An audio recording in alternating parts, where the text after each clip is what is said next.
Here we have a SAT math question. Okay, let's go with the information. After your ball is dropped, it continues to bounce off the ground. It reaches a height of 128 centimeters after its first bounce and a height of 54 centimeters after its fourth bounce.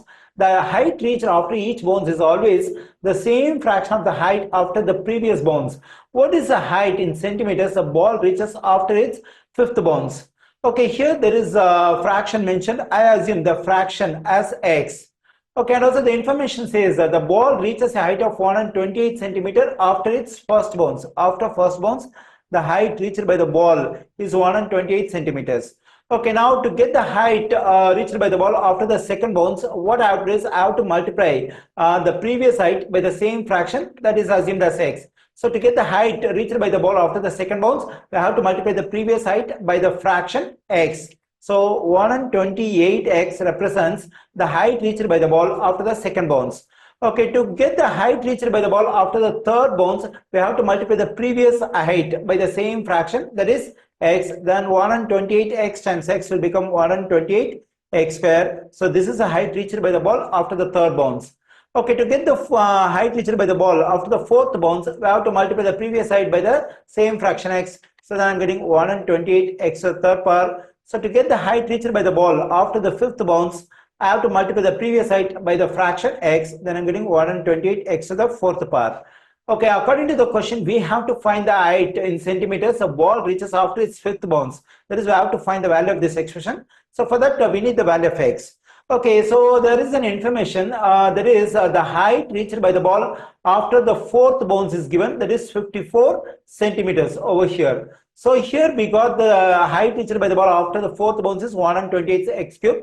So this represents the height reached by the ball after the fourth bounce. But the question says the height reached by the ball after the fourth bounce is 54 centimeters. So both of them represent the same stuff. So we can equate them. So that is 128 x to the third power equals to 54. So this is height. We got it by our calculation. This is a height given in the question after the fourth bounce. So in this equation, we have to solve for x. For that, I divide both sides by 128. When I do so, this 128 will cancel out.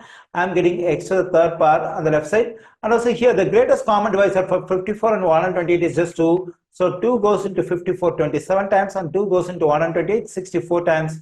So I'm getting 27 over 64.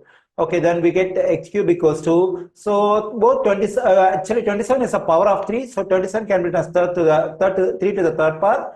And 64 is a power of 4. It can be written as 4 to the third power. And x cube is equal to, in this fraction, both numerator and denominator have the same exponent 3. So we can write this exponent 3 in common, that is 3 over 4 whole to the third power.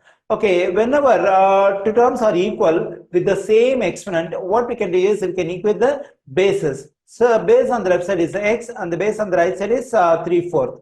So because both the terms are having the same exponent 3. Okay, now I got the value of x. Our aim is, that is, I got the fraction by which we have to multiply the previous height to get the present height. Okay, so our aim is to find the height reached by the ball after the fifth bounce, that is given by the expression 128 times x to the fourth power, in which I have to plug in this fraction 3/4 for this x. So let me do it, 128 times 3/4 to the fourth power. So here 128 times, so here 4 is a common exponent to have for the fraction 3/4. So it can be taken separately for the numerator and separately for the denominator. So when I take to the numerator, it will be 3 to, it will become 3 to the fourth power. When I take this exponent of 4 for the denominator, it will become 4 to the fourth power. So 128. So the evaluation of 3 to the fourth power is 81. So the evaluation of 4 to the fourth power is 256. 128 goes into 128 one times and 128 goes into 256 two times. So now I have to divide 81 by 2. When I divide 81 by 2, I am getting 40.5 centimeters. So the ball reaches a 40.5 centimeters height after its fifth bounce.